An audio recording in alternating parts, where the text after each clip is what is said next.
Alright, so this is our first video in topic 6, and we are going to discuss a new quantity. So in the last topic, we conserved energy. In this topic, we're going to conserve a different quantity. So let me introduce you to that quantity. So we're going to start once again with Newton's second law. Most of everything we do in this course actually derives from Newton's second law. So force equals mass times acceleration. And I'm going to replace acceleration with our definition for acceleration, the change in velocity with the change in time. And I'm going to rearrange this. I'm going to move the delta t to the other side by multiplying on both sides. So we're going to say force times the change in time is equal to mass times the change in velocity. And we're going to call this relationship that I just derived the impulse momentum theorem. In topic 5, we had the work energy theorem.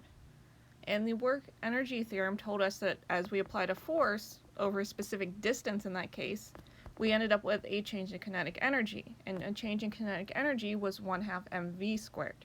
So we had 1/2 m times the quantity v final squared minus v initial squared. Here we have a force, but now instead of applying it over a distance, we're going to apply it over a time. And that's going to lead to a change in velocity not squared, but to the first power. And this is called applying an impulse. So an impulse, represented by capital I,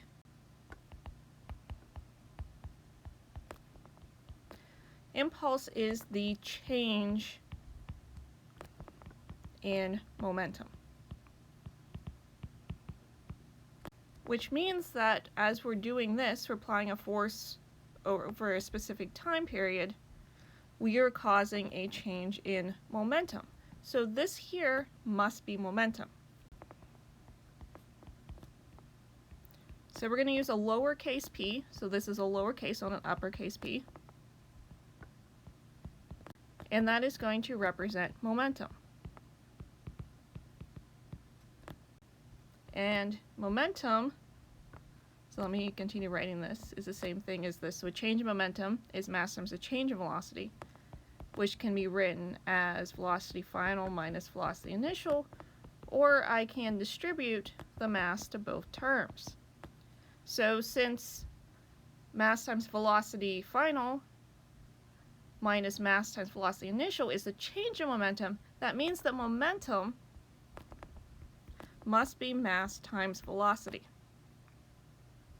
Now we do have to be careful. We do have a lot of vector quantities in here. That's a vector, that's a vector, that's a vector, that's a vector. This is a vector, this is a vector, this is a vector, this is a vector, this is a vector. All the velocities are vectors, so we're back to dealing with vector quantities. So later on in this topic, we're going to talk about how to deal with momentum situations where there is both an x and a y component to the velocity. We'll deal with that at the end of the topic. For right now, we're going to assume our collisions occur along the x-axis, and so the only way you have to worry about direction is whether the velocity is positive or negative.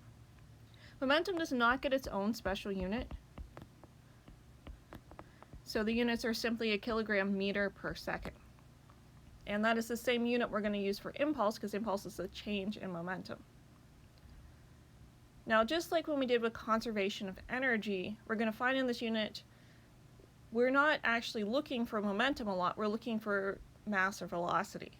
Just like with conserving energy, we were looking for mass, velocity, spring constants, how much the spring was compressed. We weren't actually trying to calculate the amount of energy. We're using the constraints of how energy and now momentum behave in order to determine something about the system.